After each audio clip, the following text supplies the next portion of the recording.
लो जी, एक बार फिर हाजिर हैं एक नई वीडियो में एक नए टॉपिक के साथ। आज हम इस वीडियो में बात करेंगे खेती में फिटकरी के प्रयोग के बारे में। खेती में फिटकरी का प्रयोग हम कब करें, क्यों करें और कैसे करें, किस स्थिति के अंदर इसका प्रयोग नहीं करना चाहिए, कितनी मात्रा में प्रयोग करना चाहिए, किन फसलों में इसको अवॉइड करना चाहिए, किन फसलों में इसको जरूर करना चाहिए।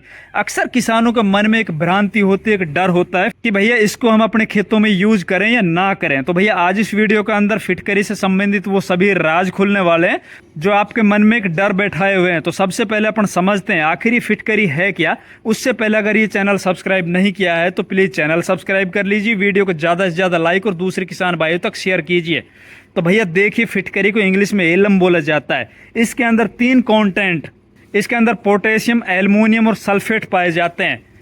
अब इनको प्रयोग में क्यों लाना चाहिए, सबसे पहले ये समझते हैं। देखिए, हमारे खेतों के अंदर जब हम कोई भी खाद डालते हैं ना अपनी फसल के अंदर, चाहे वो डीएपी डालें, पोटाश डालें, सिंगल सुपर फास्फेट डालें या फिर जिंक डालें या किसी भी तरह का कोई भी माइक्रो न्यूट्रिएंट डालें, ये सभी डालने के बावजूद भी हमारी फसलों के अंदर इनके रिजल्ट हमें मन मुताबिक नहीं मिल पाते। और कई बार तो हमें इनके रिजल्ट है ना वो बिल्कुल कम मिल रहे होते हैं। हमारा खेती के अंदर जो खर्च है ना वो लगातार साल दर साल बढ़ता चला जा रहा है। इनकी मात्रा है ना वो साल दर साल हम बढ़ाते चले जा रहे हैं। आखिर वो हो क्यों रहा है? तो भैया देखिए, आपके खेत का अगर पीएच 7 से ऊपर है तो आपकी जमीन एक क्षारीय है, एल्कलाइन है।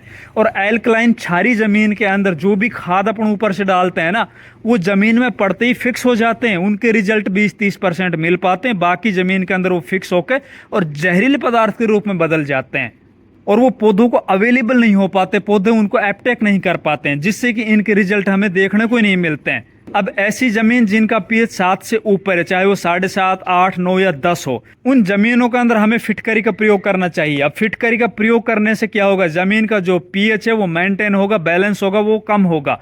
फिटकरी वो एल्कलाइन जमीन को एसिडिक की तरफ लेके जाती है। तो आपको सबसे पहले ये सावधानी रखनी है, जिन जमीनों के अंदर आप फिटकरी का प्रयोग करने जा रहे हो उनके अंदर सबसे पहले आपको पीएच मान जांच लेना है। अगर आपकी जमीन का पीएच 7 से नीचे है, एसिडिक जमीन है, उनके अंदर आपको भूलकर भी इसका प्रयोग नहीं करना है, अन्यथा आपको इसके दुष्परिणाम देखने को मिलेंगे। आपकी जमीन का पहले पीएच डाउन है और पीएच डाउन हो जाएगा, उसके अंदर और ज्यादा पोषक तत्वों की कमी हो जाएगी। भैया इसके अंदर ये सबसे पहले आपको सावधानी रखनी है। जिन जमीनों का पीएच 7 से ऊपर होता है, जो एल्कलाइन क्षारीय जमीन होती है ना, उन्हीं के अंदर हमें फिटकरी का प्रयोग करना है। अब ये तो क्लियर हो चुका है कि फिटकरी का प्रयोग करने से हमारी जमीन का पीएच है वो बैलेंस होता है, वो न्यूट्रल होता है। और पीएच अगर हमारी जमीन का बैलेंस न्यूट्रल होगा, 7 होगा, तो हमारी जमीन के अंदर जो पड़े हुए पोषक तत्व या ऊपर से जो हम जो भी कोई खाद डाल रहे हैं उनके रिजल्ट हमें अच्छे मिलेंगे। हमारी जो फसल है ना उनको अच्छे से अपटेक कर पाएगी और उनके जो रिजल्ट है ना हमें अच्छे मिल पाएंगे। दूसरी तरफ इसके और दूसरे क्या बेनिफिट होते हैं, क्या फायदे होते हैं।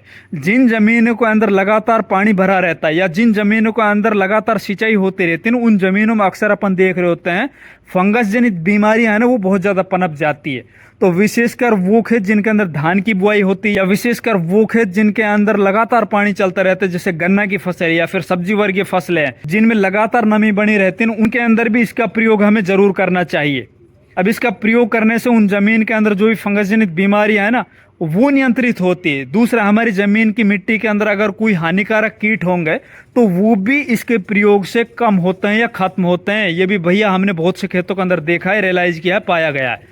अब बात आती है इसका हम प्रयोग कितनी मात्रा में करें और किस तरह से करें। तो भैया देखिए, इसका प्रयोग करने से पहले आपको अपनी जमीन का पीएच मान चेक करना होगा।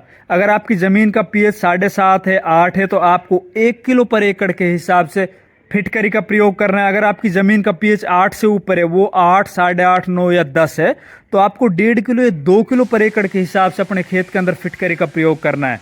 फिर बात आती है इसको हम प्रयोग किस तरह से करें और प्रयोग करते वक्त हम कौन कौन सी सावधानियां रखें। ये बहुत जरूरी टॉपिक है, इसको आप थोड़ा नोट कर लीजिए। तो भैया हमें इसका प्रयोग करते वक्त एक ध्यान रखना है, अगर हम अपनी फसलों के अंदर फ्लड इरिगेशन कर रहे हैं, खुली सिंचाई कर रहे हैं, तो हमें जो फिटकरी है ना उसको किसी कपड़े के अंदर बांध लेना है या फिर बोरी के अंदर डाल लेना है। तो जो हमारे ट्यूबवेल का पानी नाले के द्वारा खेतों के अंदर जा रहा है तो उस नाले के अंदर हमें उसको रख देना, ऊपर से कोई पत्थर रख दीजिए ताकि वो बह के साथ और खेत के अंदर ना जाए। जैसे पानी हमारे खेत के अंदर जाएगा, जो फिटकरी है ना वो धीरे धीरे करके वो पिघलती रहेगी और पूरे खेत के अंदर वो पहुंच जाएगी, मतलब फैल जाएगी पानी के अंदर।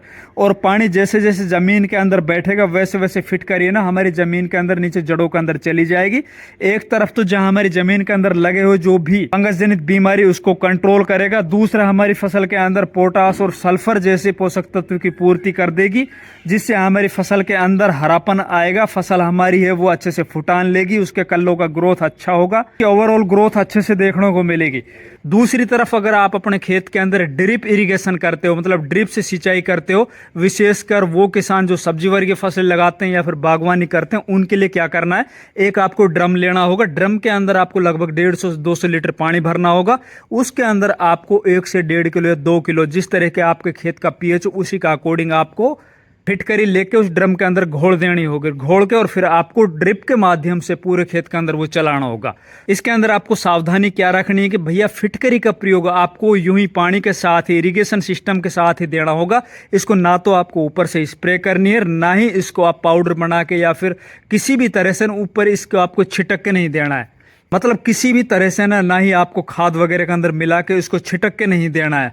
अगर पत्तों के ऊपर ये पड़ेगी, चाहे वो स्प्रे के माध्यम से पड़ो या फिर आपने ऊपर से छिटक के दिया है, तो जैसी पत्तों के ऊपर पड़ेगी तो पत्ते हैं वो फसल के जल सकते हैं। तो इसके अंदर भैया ये कुछ सावधानी आपको बरतनी है कि इसको आपको सिंचाई के साथ ही देना है, तभी आपको इसे 100% रिजल्ट मिल पाएंगे। अगर हमारी वीडियो अच्छी लगे वीडियो को लाइक कीजिए, ज़्यादा से ज़्यादा वीडियो को शेयर कीजिए।